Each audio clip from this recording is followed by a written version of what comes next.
Je pense que la situation du pays dépasse des commentaires aujourd'hui. En réalité, nous sommes face à une situation que, au niveau des forces sociales et par extension au niveau des forces vives, que nous avons voulu éviter. Quand nous avons vu des officiers sur le petit écran qui, à travers le discours, mais aussi une certaine dose de sincérité qu'on avait cru et voir à travers tout ce qu'ils ont comme détermination, comme discours, nous avons d'une manière ou de l'autre, je vais dire les Guinéens de façon générale, adressé soit par l'acclamation et le plaidoyer, le coup d'État, ou soit en accordant le bénéfice des doutes, parce que le discours qui avait été porté, ce n'était pas un discours en lien avec une question de performance économique, pas un discours en lien avec des questions d'infrastructure. Mais le discours porté, c'était de dire, en tant que des officiers, qui n'ont pas de visée politique, qui n'ont pas d'ambition politicienne, ils se devaient de se mettre au-dessus de la mêlée pour aider les Guinéens à ce que la stratégie de la haine de l'autre, à ce que la peur de l'autre, à ce que le rejet de l'autre puisse avoir un terme en Guinée. En d'autres termes, qu'il nous aurait aidés, en tant que Guinéens, dans nos diversités, de nous asseoir en lien et place de l'adversité politique, des subjectivités communautaires, qu'ils allaient nous aider à nous parler. Nous parler à ce que nous écoutons. Nous écouter les uns les autres pour comprendre chacun dans ce qui lui hante par rapport à la gestion du pays. Ses préoccupations par rapport au pays, ses motivations, ses engagements, son énergie, mais sa contribution pour qu'ensemble nous mettons cela dans un panier de consensus pour dégager le futur commun de notre pays, où dans la diversité, nous allons nous comprendre, nous allons travailler ensemble, nous allons nous aimer, nous allons nous respecter, mais aussi nous allons tous mettre au devant l'intérêt de notre nation. Vous comprendrez par là, ce n'est pas une question de dire que nous allons vous accompagner vers des performances économiques, où nous allons aider à exploiter nos mines. Mais c'est ce premier pas qui nous permettait à nous comprendre dans nos diversités, à nous comprendre dans nos craintes, à nous comprendre dans nos préoccupations pour dégager ensemble le futur que nous voulons tous dans notre pays. C'est pour ça que je disais, il y en a des Guinéens qui ont accordé le bénéfice du doute. Et nous n'avons jamais cessé à travailler, à proposer, à proposer pour que cette ambition, cette motivation, cet espoir que les Guinéens ont eu puisse avoir du contenu. Nous avons pensé que nous, notre combat n'aurait pas été à courir vers, comment dirais-je, à boire et à manger.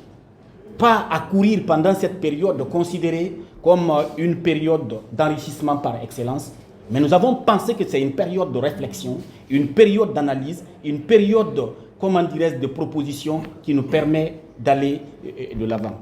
Mais très malheureusement, la situation que nous vivons aujourd'hui, elle est dramatique, dans la mesure où vous avez aujourd'hui 3 catégories de Guinéens. Une catégorie qui, au bout des 3 années, se disent que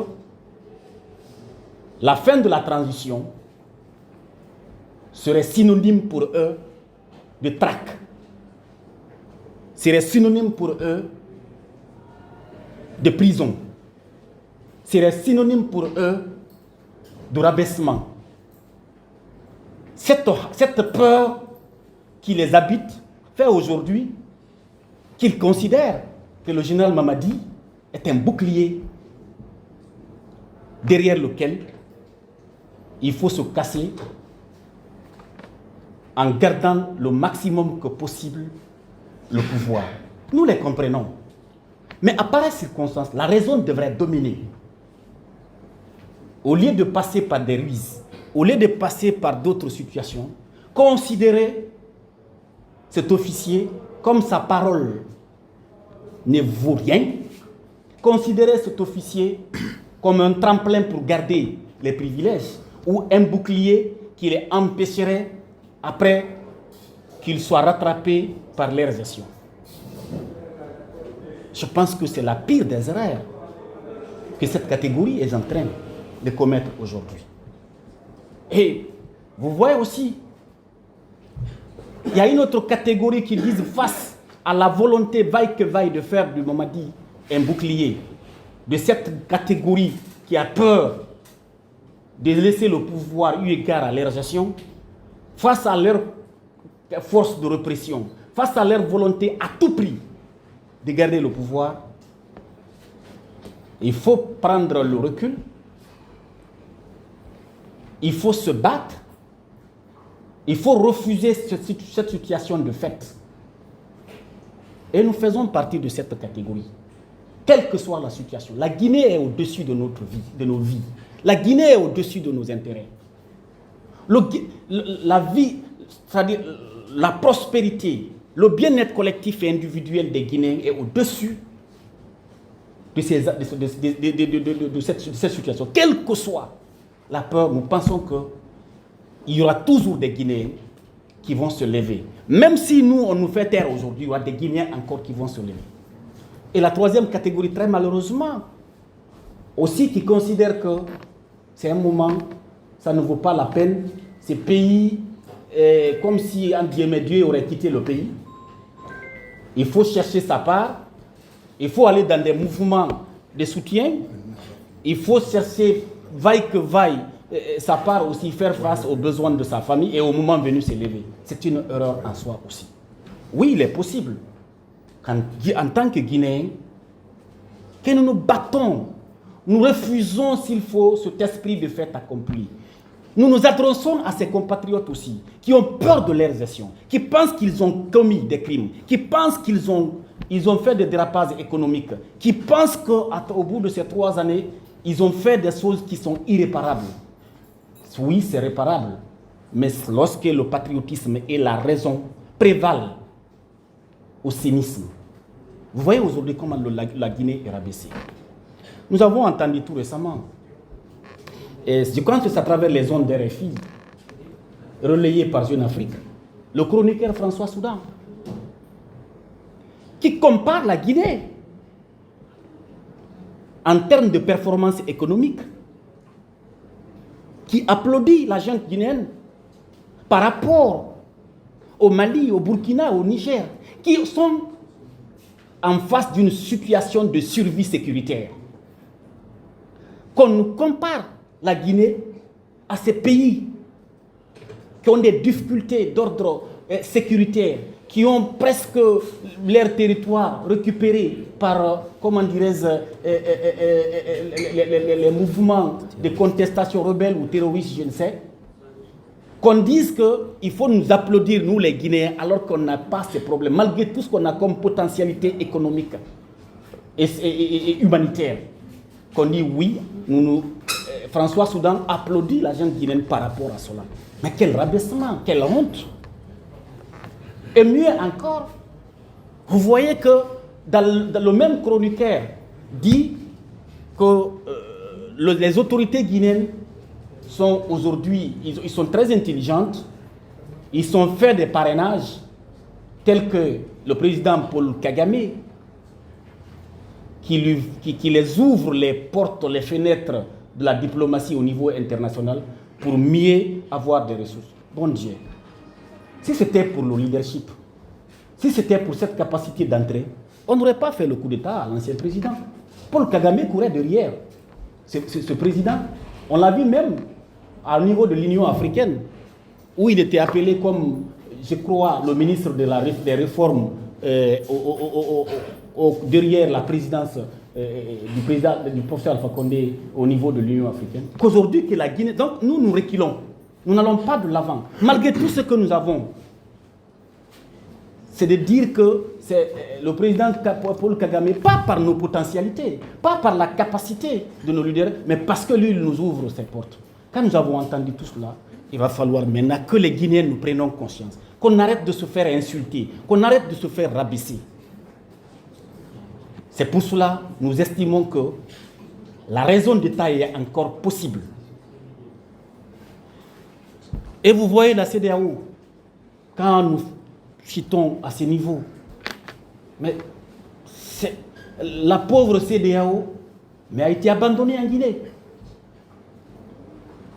Vous voyez, par principe de subsidiarité, les sanctions qui ont été émises vers le Mali et le Niger, par exemple, mais elles ont été accompagnées par la communauté internationale. Ça doit interpeller les Guinéens. Chez nous, ici, ce sont des sanctions ciblées qui ne devraient même pas avoir impact sur la vie économique, sur la vie des populations. C'était des interdictions de voyage. Mais la communauté internationale a fermé les yeux. Elle n'a pas été accompagnée. Du coup, la CEDEAO a plus de problèmes aujourd'hui que nous. La CEDEAO est face à sa survie. Vous prenez aujourd'hui le Mali, le Burkina, le Niger, sur le plan géographique, superficie, sur le plan population, ce n'est pas rien dans la CEDEAO. Même si nous ne soutenons pas, s'il faut cette aventure de l'AES qui consiste à se couper, comment dire, à quitter la CEDEAO, on aurait aimé, par exemple, que l'AES soit une union de sécurité. Il y en a dans l'air. Il y a l'union Mano, Union Fleuve Mano, par exemple, pour la Guinée, le Libéria, je crois, la Sierra Leone et la Côte d'Ivoire. Il y a l'OMVS aussi. On aurait aimé que, aux frères de nos frères du Mali, du Burkina et du Niger, que l'AES ne soit pas une alliance de dislocation de la CEDEAO, mais plutôt une alliance sécuritaire. Mais cette situation crée la phobie aujourd'hui au sein de la CEDEAO. Donc la CEDEAO ne peut absolument rien. La simple raison pour dire que la CEDEAO n'a pas été accompagnée en Guinée, j'avais vu que la CEDEAO est venue décliner 10 points. Mais 10 points où vous parlez du RAVEC, par exemple.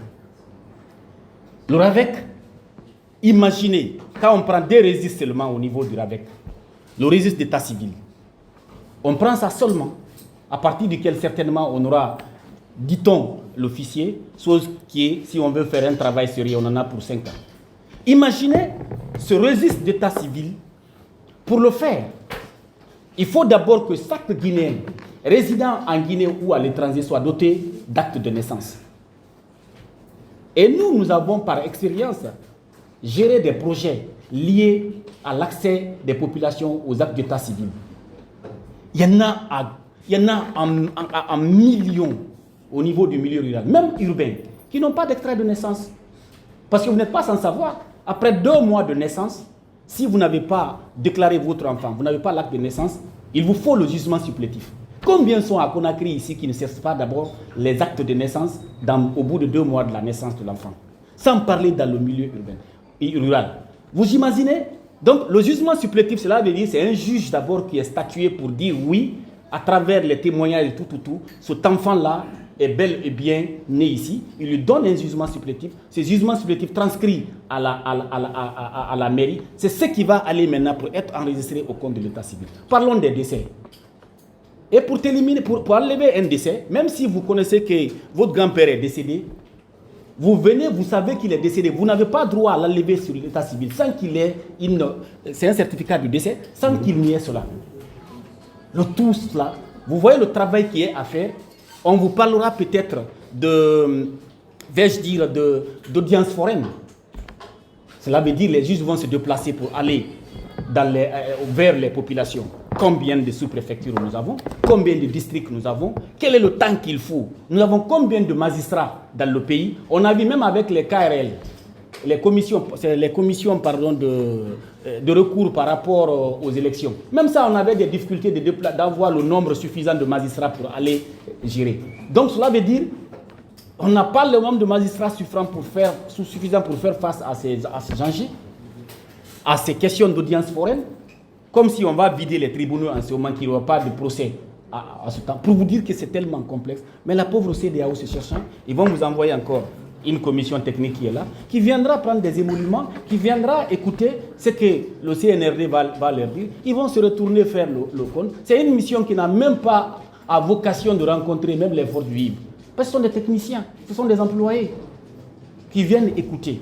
Donc quand vous voyez sous cet aspect, la Guinée est devenue aujourd'hui, si il y a des Guinéens qui considèrent le général Mamadi Doumbouya aujourd'hui comme un bouclier pour les sauver de tout ce qu'ils ont commis comme tort à la Guinée, il y a aussi des puissances aussi qui considèrent le moment, chose que je respecte. Ils défendent les intérêts de leur pays. Ils considèrent le pays aujourd'hui comme un tremplin économique. Il faut aller, c'est le moment que chacun puisse s'implanter, chacun puisse avoir, s'il faut son mot à dire, sa part de convention, sa part de contrat dans les ressources naturelles du pays.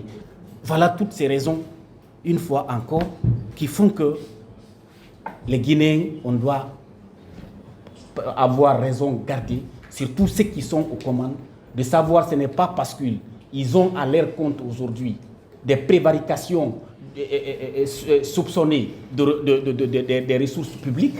Ce n'est pas parce qu'ils se soupçonneraient peut-être d'autres, comment dirais-je, crimes commis qu'il faut aller encore dans cette aventure que personne ne maîtrise. Donc, une fois encore, la raison doit prévaloir.